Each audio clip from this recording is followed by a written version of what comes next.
ঝক্কি পোহায় হাজার রকম, কার বিছানায় ঘুমোয় তবে, কার গায়ে হাত তোলে এখন, কার গায়ে হাত তোলে এখন। কেমন লাগলো আমার কণ্ঠে জয় গোস্বামীর লেখা প্রাক্তন কবিতাটি?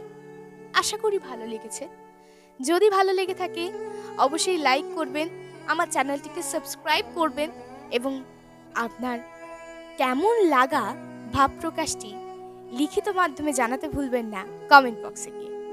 আর আমি আমার পূর্বে যত গল্প আছে যাদের শোনা হয়নি তাদের জন্য আমি আমার ডেসক্রিপশন বক্সে সকল গল্পগুলোর লিংক দিয়ে দেব, অবশ্যই শুনে আসতে পারেন। অবশ্যই আমি আবার আসবো ফিরে আগামী রবিবার।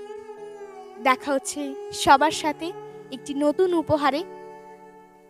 নমস্কার, সকলে ভালো থাকবেন, নিজেদের শরীরে খেয়াল রাখবেন, মা বাবাকে ভালোবাসবেন এবং নিজের বন্ধুদের সাথে ভালো থাকবেন। নমস্কার, ধন্যবাদ।